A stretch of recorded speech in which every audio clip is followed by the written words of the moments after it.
There is a specific moment in the life of every person who has ever been trapped by toxic people, and I want you to look for it in your own life before we begin. It is the moment you finally understand that the problem was never them, not their words, not their behavior, not their manipulation, not their disrespect, not their ability to find exactly the right buttons to press at exactly the wrong times, not any of the things you have been focused on for years as you tried to figure out how to protect yourself from them. The problem was something else entirely. And once you see what it actually was, everything changes.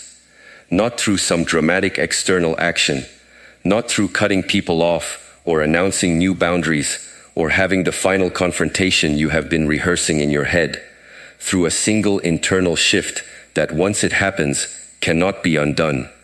And on the other side of it, the people who used to torment you find that they no longer can, even when they try. Not because you defeated them, because they have lost access to something they used to be able to reach in you. Today I want to show you what this shift is. And I want to give it to you in a way that you can actually make it, not just understand it intellectually. Because most teachings about toxic people give you strategies, techniques, things to do differently. All of these are surface. They can help for a while. But the toxic people find their way through the strategies eventually, because the strategies address the symptoms rather than the source. The shift I am going to describe today addresses the source. And once addressed, the symptoms cannot return in the same form. Let us begin. The first thing you must understand is what actually happens when a toxic person affects you. The surface story is that they do something. They say something cruel. They manipulate you. They disrespect you. They betray you. Whatever the specific behavior, they take an action, and then you have a reaction. This is the story most people tell themselves. Cause, effect. They caused it. You felt it. The chain seems obvious. But if you look more closely, you will see that the chain has a hidden middle. Between what they did and what you felt, there is a step that has been invisible to you. In this hidden step, something inside you engaged with what they did. Not consciously, not deliberately, automatically.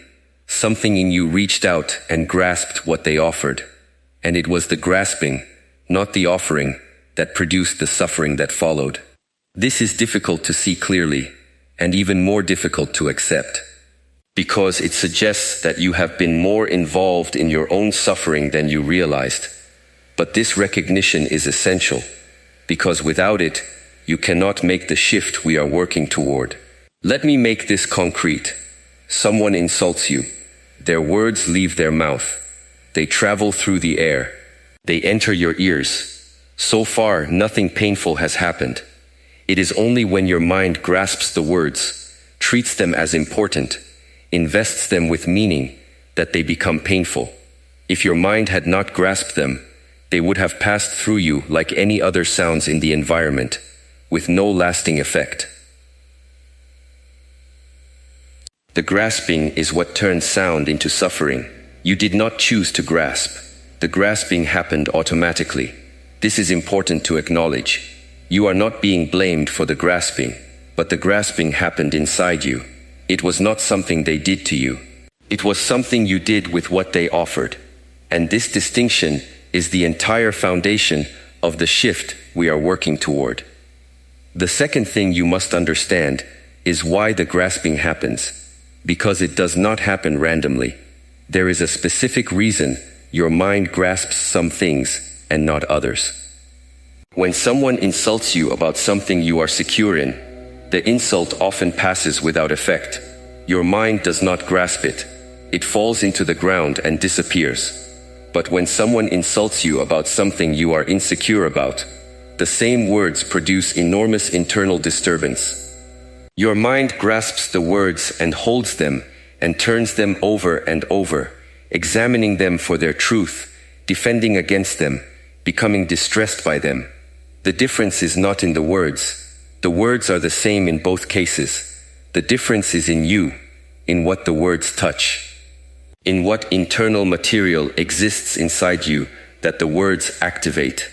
This is why the same insult from the same person can devastate one target and barely register for another. The insult is the same. The impact depends on what is inside the target that the insult touches. If nothing is there for it to touch, it has no effect. If there is old wound, old fear, old belief, old vulnerability, the insult finds this material and activates it, and what follows is the suffering that is generated by the activated material, not by the insult itself. Toxic people, whether consciously or not, are experts at finding this material. They have sensitive detection systems for what will provoke a reaction. They test different provocations until they find the ones that work. And once they find them, they use them again and again. Their power over you comes not from the strength of their attacks, but from the accuracy with which they identify what will activate you. Now here is the crucial point. If you address the toxic person, you can perhaps stop them from using specific provocations. But the material inside you that made the provocations work remains. And someone else, sooner or later, will find the same material through different means. Because the vulnerability is not to a specific person. The vulnerability is to any person who happens to touch the underlying material. This is why so many people escape one toxic relationship only to find themselves in another. They think they have solved the problem by removing the specific person, but they have not addressed the underlying material that made them susceptible to that person's tactics. New person, new tactics, same underlying activation, same suffering. The shift we are working toward is different. It does not address specific toxic people. It addresses the underlying material, and when the underlying material is transformed, no one can activate what is no longer there. Not the current toxic person, not any future person. The vulnerability itself has been resolved. The third thing you must understand is what this shift actually requires.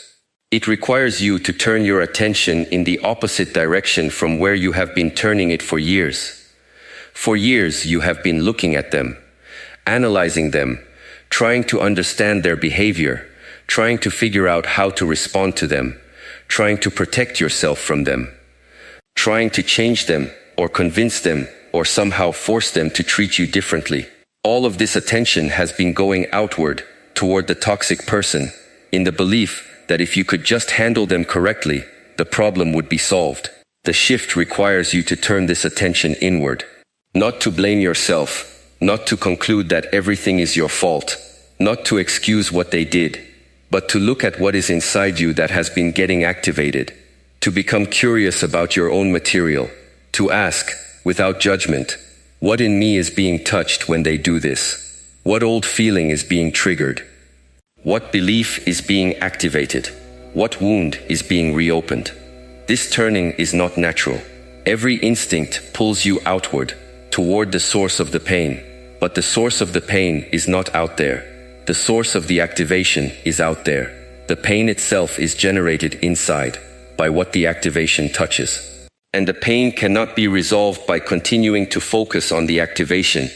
It can only be resolved by attending to the material that turns activation into pain. I want to give you a specific practice for this turning.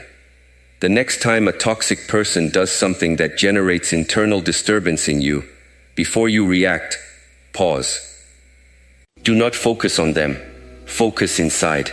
Ask yourself, what am I feeling right now? Not what did they do, what am I feeling? Locate the feeling in your body. Notice its texture. Notice its quality.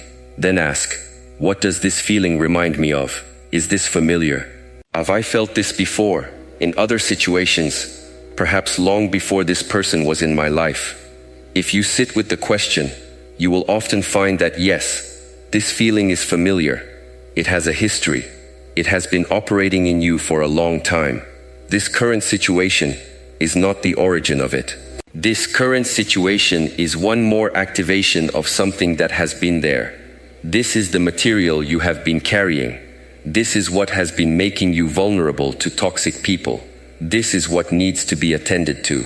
The fourth thing you must understand is what to do once you have identified the material. The identification itself is significant, because material that has been operating unconsciously has enormous power. Material that has been brought into conscious awareness has less power. Simply seeing it, naming it, recognizing it, weakens its automatic operation. This is not immediate. It requires time. But it is significant, and it begins immediately with the first recognition. Beyond identification, the material needs to be worked with, not analyzed endlessly, not turned into a project of self-improvement, but sat with, felt, given the space to be what it is, so that it can begin to move, rather than remaining stuck. Much of the material you will find in yourself is old feeling that was never fully processed, old grief that was not fully mourned, old fear that was not fully faced, old anger that was not fully expressed, old sadness that was suppressed because it was inconvenient at the time. All of this old feeling has been sitting inside you, waiting to be moved, and it gets activated by any current situation that resembles the original situation that produced it. The way to work with this material is to allow it to move. When it arises, allow it to arise. Feel it.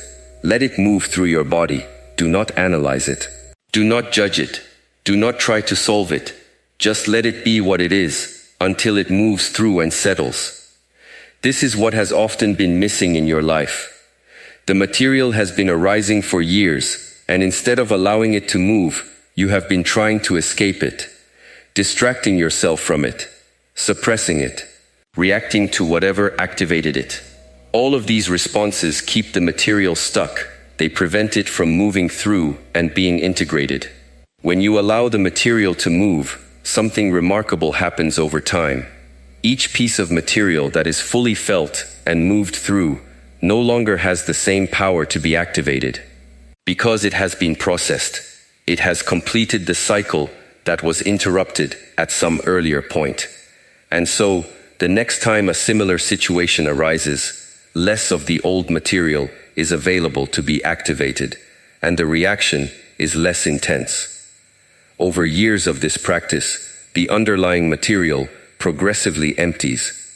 The old grief moves through, the old fear moves through, the old anger moves through, and you become someone whose reactions to current situations are increasingly determined by the current situations themselves, not by the accumulated undigested emotional history that was previously coloring everything. This is what the shift looks like from the inside, not a sudden change, a gradual clearing. And on the other side of enough clearing, the toxic people who used to affect you find that their tactics no longer work, not because you have learned to defend against them, because there is less material for them to find, and what little remains does not produce the reactions their tactics were calibrated to produce. The fifth thing you must understand is that this shift changes what you attract. Because you attract, in significant part, based on what is happening inside you. Not through some mystical force, through the practical mechanism that people respond to what they detect in you. And toxic people specifically detect emotional vulnerability the way predators detect prey. When the vulnerability is present, they engage. When the vulnerability is absent, they lose interest. Consider this from their perspective, though they are not usually conscious of it. Toxic behavior requires a specific kind of target. Someone who will react, someone who will be affected, someone who can be manipulated because their emotional buttons are accessible, someone with obvious material to activate.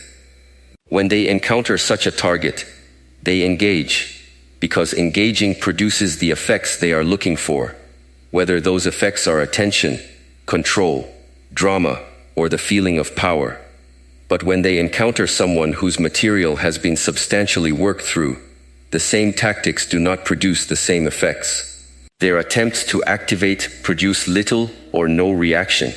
Their manipulations meet a calmness they cannot penetrate. Their provocations fall into ground that does not reflect anything back. And after some time of unsuccessful attempts, they lose interest. Not because you defeated them, because you have become uninteresting to their operating pattern. This effect compounds over time. Not only do the specific toxic people in your life begin to disengage, but new toxic people stop appearing at the same rate, because you are no longer sending out the signals that draw them. The vulnerability that was drawing them is not there in the same form, and so the composition of who shows up in your life changes over time, in ways that reflect the internal changes you have made.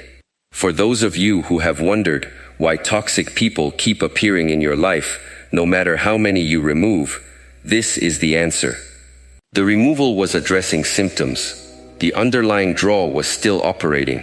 New people found their way in because the internal conditions that drew the previous people had not changed. When the internal conditions change, the external draw changes, and the pattern of who appears in your life shifts. The sixth thing you must understand is that this shift also affects how you relate to the people who are not toxic, because the material we have been discussing is not activated only by toxic people. It is activated by anyone who happens to touch it, regardless of their intentions. Ordinary people, in the course of ordinary interactions, often accidentally touch the material inside you, and you react to them as if they were doing something worse than they actually were. This is why so many relationships have unnecessary conflict. The other person did not intend anything hostile. They said something ordinary, but it happened to touch some material inside you, and your reaction was disproportionate to what actually occurred. They were surprised by your reaction. You were justified in your feelings but confused about why the ordinary interaction produced such intense response.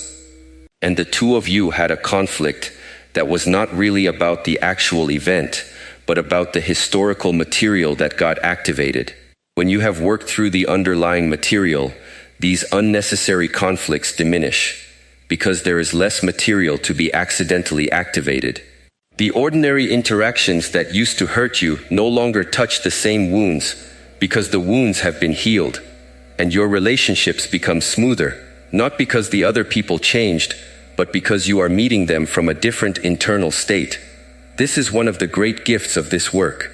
It does not only free you from toxic people, it also frees you from the accidental conflicts that were making all your relationships more difficult. You become someone who can be present with others without the constant risk of being activated. And this presence is what allows deep relationships to become possible. The seventh thing you must understand is that this work takes time. I want to say this directly because much of what you hear about dealing with toxic people is framed as if there is a quick solution. Cut them off, set a boundary, say the right words, do a technique. All of these have their place. But the fundamental shift we have been discussing is not fast. It is the work of years, not weeks. This is not a discouragement. This is an accurate description. You have been carrying certain material for decades. In most cases, you cannot expect that material to resolve in a month or two of practice. It needs to be worked with over time, in layers, with new depth becoming accessible as you address the more surface layers. But every month of consistent work produces some measurable change, and these changes accumulate. So while the full transformation takes years, the improvements begin quickly and continue to compound. You do not have to wait until you are finished to benefit. You benefit progressively throughout the entire process. The eighth thing you must understand is what supports this work, because you are not likely to do this alone. Most people benefit significantly from external support for the deeper work of transforming internal material. Professional help is often valuable. A therapist trained in relevant approaches can help you access material that would remain buried without their guidance. Not all therapists are equally skilled at this specific work, so choose carefully, but the right therapist can accelerate the process significantly. Meditation practice supports this work at a foundational level, because meditation trains your capacity to be with your own internal experience without immediately reacting to it or fleeing from it. This capacity is essential for the material work. Without it, when material arises, you will not be able to stay with it long enough to allow it to move through. You will escape into distraction, and the material will remain stuck. Physical practices support the work by regulating your nervous system so that you have the capacity to hold the sometimes intense feelings that arise. Regular exercise, time in nature, adequate sleep. All of these seem unrelated to internal material, but they contribute to the underlying capacity that makes the material work possible. Trusted relationships support the work by providing witnesses to your process. Not people who will fix you, people who will simply be present with you as you go through what you are going through. This kind of witnessing is powerful. It allows material that was suffered alone in earlier phases of your life to be experienced now in the presence of another person, which changes the quality of the material itself. Choose supports that work for you. Not everyone needs all of these. But if you are attempting this work with no support, you will find it more difficult than it needs to be. Some form of external structure and support accelerates the process considerably.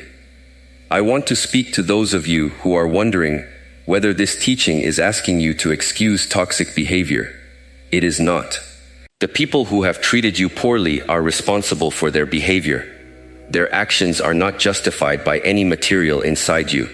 The fact that you had vulnerabilities does not make it acceptable that they exploited those vulnerabilities. What they did was wrong, and it remains wrong, and this teaching does not change that. What this teaching does is separate the question of their responsibility from the question of your ongoing suffering. Their responsibility is theirs. It is not affected by anything you do, but your suffering is generated inside you, and it can be addressed by working with what is inside you. Addressing your suffering is not the same as excusing their behavior. These are two separate things. You can hold them accountable for what they did, in whatever ways are available to you, while also doing the internal work that frees you from their ongoing power over your inner life. Both are valid. Both can happen in parallel. The internal work does not require you to forgive or reconcile or maintain any relationship with them. It only requires you to attend to what is inside you, so that whatever they did loses its ongoing capacity to affect you. This is the deepest form of reclamation. You are not asking them to change. You are not depending on their behavior to determine your inner state. You are addressing what is inside you, on your own, in ways that make their behavior progressively less relevant to your experience. And on the other side of this work, whether they change or not, whether they apologize or not, whether they even remain in your life or not, you are free. I want to close with this. The shift we have been discussing is one shift, but it changes everything, because it addresses the actual mechanism that has been keeping you trapped. For years you have been focused on the wrong problem. You have been trying to change what toxic people do, to find the right words, to find the right techniques, to find the right way to make them treat you differently. And whatever progress you made was fragile, because the underlying vulnerability remained. The shift redirects your attention. It says, do not focus on them. Focus on what is inside you that has been getting activated. Attend to that. Work with that. Transform that. And when it is transformed, no one can activate what is no longer there. This work is yours to do. No one else can do it for you. But once you begin, it produces changes that no external strategy could produce. It produces the state of being unbothered from the inside, rather than the appearance of being unbothered while suffering internally. Begin today, not by confronting anyone, not by making any external change. By turning your attention inward, the next time a toxic person activates something in you, by asking, what am I feeling? Where is this coming from? What is being touched inside me? By allowing whatever arises to be felt, rather than fleeing from it into reaction or distraction. This is the work. Simple in description, enormous in effect, and it is the one thing that, once you do it consistently over enough time, ends the power of toxic people over you. Not through anything you do to them, through what you do inside yourself. The material that has been making you vulnerable can be worked through, piece by piece, over months and years, and as it clears, the vulnerability clears with it. And when the vulnerability clears, The toxic people who depended on it find nothing to work with. They lose access, they lose interest, they move on to easier targets, and you are left with something you may not have felt in a very long time. Or perhaps ever, your own life, not shaped by their disturbance, not organized around defending against them, not consumed by their presence in your mind, just your life, yours, available to be lived, moment by moment, as the person you actually are, in the presence of the actual moment. This is available to you. It requires the one shift we have discussed today, made once, and then reinforced through consistent inner work over time. Do the work, trust the process, sustain the practice, and meet, on the other side, the version of yourself that has been waiting behind the years of activation. The version who exists without their power to disturb, the version who has been who you actually are all along, underneath everything they have been able to touch. That version is worth the work. That version is you. Begin the return to yourself, now, with the very next moment of internal attention, with the very next turn from outward analysis to inward inquiry, with the very next allowing of feeling to move through you, rather than being suppressed or reacted to. Small choices, made consistently, over enough time, producing the one shift that changes everything.